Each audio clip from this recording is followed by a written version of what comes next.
اگر آپ ایک مسلمان ہیں، آپ نماز پڑھتے ہیں اور آپ کا دل نماز میں نہیں لگتا تو یہ ویڈیو آپ کے لیے ہے۔ آپ محمد صلی اللہ علیہ وسلم کی امتی ہیں، اس ویڈیو کا فل دیکھیے گا کیونکہ اس میں ایک ایسا واقعہ میں سنانے جا رہی ہوں جو آپ کے دل کو جھنجھوڑ دے گا، آپ کی آنکھوں سے آنسو بہنے لگیں گے اور اپنے آپ کو آپ خود جج کر پائیں گے کہ آپ کیا ہے۔ تو چلیے سٹارٹ کرتے ہیں۔ یہ کہانی ہے اس شخص کی جو اسلام میں سب سے پہلے مرد تھے، جو نبی کریم صلی اللہ علیہ وسلم کے سب سے قریبی دوست تھے اور جن کی زندگی کا ہر لمحہ اللہ اور ان کے رسول کی محبت سے بھرا ہوا تھا۔ یہ کہانی ہے حضرت ابو بکر صدیق رضی اللہ عنہ کی، وہ شخص جن کا دل اتنا نرم تھا کہ اللہ کا نام سنتے ہی آنسو بہنے لگتے تھے۔ حضرت ابو بکر صدیق رضی اللہ عنہ کا مزاج بچپن سے ہی صاف اور نم تھا۔ وہ جھوٹ سے نفرت کرتے تھے، ظلم سے دور رہتے تھے اور کمزوروں کا سہارا بنتے تھے۔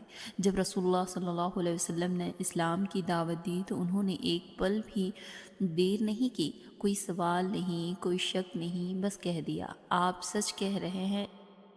اسی لیے تو انہیں صدیق کہا گیا، یعنی تصدیق کرنے والا۔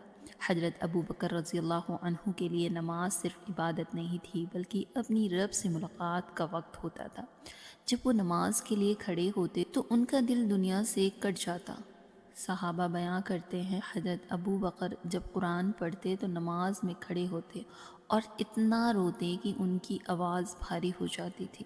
آنسو کی وجہ سے اکثر لوگ پیچھے سے ان کی قرأت ٹھیک سے سن بھی نہیں پاتے تھے۔ ایک مشہور واقعہ ہے کہ جب رسول اللہ صلی اللہ علیہ وسلم نے مکہ میں خانہ کعبہ کے قریب نماز پڑھنا شروع کی تو مشرکین تکلیف محسوس کرتے تھے۔ بعد میں جب حضرت ابو بکر رضی اللہ عنہ نے اپنے گھر کے صحن میں نماز پڑھنی شروع کی تو قرآن کی تلاوت کرتے تو ان کا رونا دیکھ کر اور قرآن سن کر عورتیں اور بچے رک جاتے تھے۔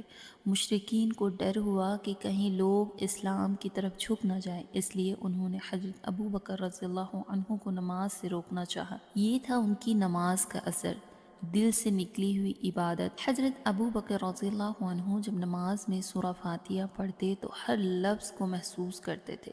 مالک یوم الدین پر ان کا دل کانپ جاتا تھا، کیونکہ انہیں یاد آتا تھا کہ ایک دن اللہ کے سامنے کھڑے ہونا ہے۔ سجدے میں جا کر وہ اتنا روتے تھے کہ زمین بھیگ جاتی تھی۔ وہ کہتے تھے کاش میں ایک درخت ہوتا جسے کاٹ دیا جاتا مگر حساب نہ ہوتا۔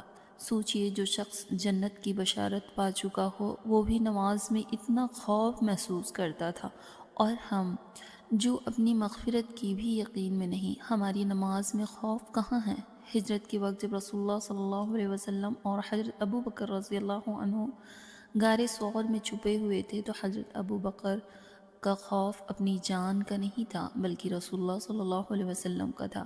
وہ بار بار نیچے جھک کر دیکھتے، کبھی دائیں کبھی بائیں، کہیں سے بھی کوئی نقصان نہ ہو جائے۔ اس شخص کا حال نماز میں بھی یہ ہوتا تھا کہ اپنی ذات بھول کر صرف اللہ کی رضا کی فکر ہوتی تھی۔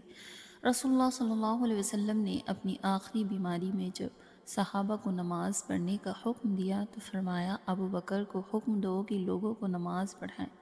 یہ کوئی چھوٹی بات نہیں تھی، یہ اس بات کی دلیل تھی کہ حضرت ابو بکر رضی اللہ عنہ کی نماز میں وہ خشوع، وہ اخلاص اور وہ سچائی تھی جو اس ذمہ داری کے لائق تھی۔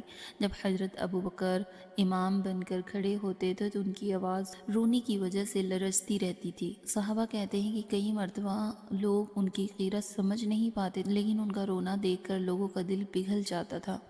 نماز ختم ہونے کے بعد بھی ان کی آنکھیں نم ہوتی تھی، جیسے ابھی بھی اللہ کے سامنے کھڑے ہو۔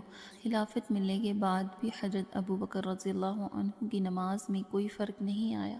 وہ وہی نرمی، وہی خوف اور وہی آنسو لے کر اللہ کے سامنے کھڑے ہوتے تھے۔ ان کا دل کہتا تھا ذمہ داری بڑھ گئی ہے تو جواب دہی بھی بڑھ گئی ہے، اس لیے ان کی نماز اور زیادہ گہری ہو گئی۔ حضرت ابو بکر صدیق رضی اللہ عنہ ہمیں یہ سکھاتے ہیں کہ نماز میں دل لگانا طاقت کا کام نہیں بلکہ نرمی اور اخلاص کا کام ہے۔ جب دل اللہ کے سامنے جھک جاتا ہے تو آنکھیں خود بخود رو پڑتی ہے۔ جب بندہ اپنی حقیقت پہچان لیتا ہے تو نماز بوجھ نہیں رہتی، نعمت بن جاتی ہے۔ آج اگر ہماری نماز میں دل نہیں لگتا تو ہمیں مایوس نہیں ہونا چاہیے، ہمیں حضرت ابو بکر رضی اللہ عنہ کی طرح اللہ سے یہ دعا کرنی چاہیے، یا اللہ میرے دل کو اپنی یاد سے زندہ کر دے، کیونکہ جب دل زندہ ہوتا ہے تو نماز بھی زندہ ہو جاتی ہے۔